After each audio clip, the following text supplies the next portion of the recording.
राज्य शासनाने महिनाभरापूर्वी नव्याने मद्य विक्री परवाने देण्याची घोषणा केली होती। राज्याच्या महसुलात वाढ होण्यासाठी हा निर्णय घेतल्याचं बोललं गेलं। उपमुख्यमंत्री आणि उत्पादक शुल्क मंत्री अजित पवारांच्या अध्यक्षतेखाली यासाठी समितीची स्थापना सुद्धा करण्यात आली, ज्यामध्ये 327 परवान्यांचं वाटप करण्यात आलंय।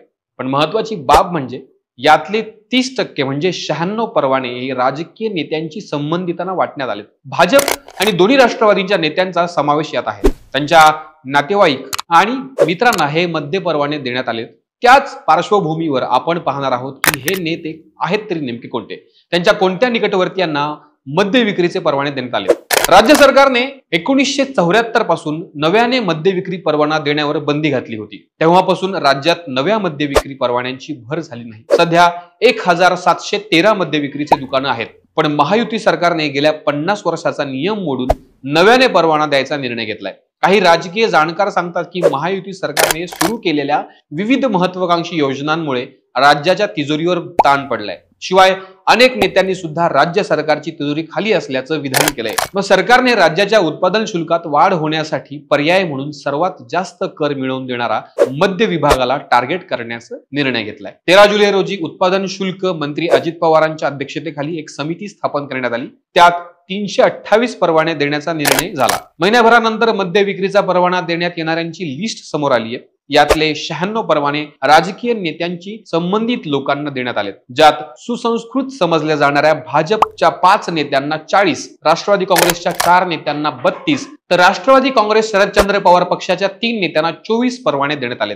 आता यावर पक्षानुसार एक एक करून बोलूयात। भारतीय जनता पक्ष एक सुसंस्कृत आणि शिस्त असलेला पक्ष म्हणून ओळखला जातो, पण सर्वात जास्त परवाने त्यांच्याच नेत्यांच्या संबंधित लोकांना मिळाले, ज्यात सर्वात आघाडीवर नाव आहे प्रसा हिरे यांचं। ते माजी मंत्री दिवंगत डॉक्टर बळीराम हिरे यांचे पुत्र आहेत। यंदाच्या एप्रिल महिन्यातच त्यांना भाजपमध्ये प्रवेश मिळाला होता। त्यांचा डेल्टा डिस्टिलरीज या कंपनीच्या नावाने परवाना देण्यात आलाय। हिरे यांच्यानंतर पर्यावरण मंत्री पंकजा मुंडे यांचा क्रमांक लागतो। त्यांचा मुलगा आर्यमन चारुदत्त पालवेंच्या नावाने रेडिको एनव्ही डिस्टिलरीज ही कंपनी आहे, तिला सुद्धा मद्य विक्री परवाना देण्यात आलाय। तर त्यानंतर भाजपचे ज्येष्ठ नेते आणि केंद्रीय मंत्री नितीन गडकरींचे पुत्र सारंग गडकरी हे संचालक असलेल्या मानस ॲग्रो इंडस्ट्रीज या कंपनीला सुद्धा परवाना देण्यात आलाय। या यादीचं पुढचं नाव आहे कराड दक्षिण भाजप आमदार डॉक्टर अतुल भोसले यांचं।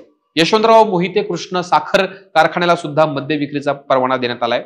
या कारखान्याचे अध्यक्ष डॉक्टर सुरेश भोसले हे आहेत, ते आमदार अतुल भोसलेंचे बंधू लागतात। तर यानंतर पुढचं नाव आहे दक्षिण सोलापूरचे आमदार सुभाष देशमुख यांचं। त्यांचे पुतणे महेश देशमुखांच्या लोकमंगल माऊली इंडस्ट्रीजला सुद्धा परवाना देण्यात आलाय। देशमुख हे लोकमंगलवर संचालकपदी विराजमान आहेत। आता दुसरा क्रमांक अजित पवारांच्या राष्ट्रवादी काँग्रेस पक्षात लागतो। तसं कारखानदारांचा पक्ष अशी ओळख पूर्वीपासूनच राष्ट्रवादीची राहिली आहे, त्यात नवं काही नाही। स्वतःच अजित पवार मद्य विक्री परवाना देण्याच्या समितीवर अध्यक्ष म्हणून आहेत। अजित पवारांचे धाकले चिरंजीव जय पवार यांचे मित्र आणि व्यावसायिक भागीदार सदानंद बापटांच्या ॲडलर्स बायो एनर्जी आणि असोसिएटेड ब्लेंडर्सला मद्य विक्री परवाना देण्यात आलाय।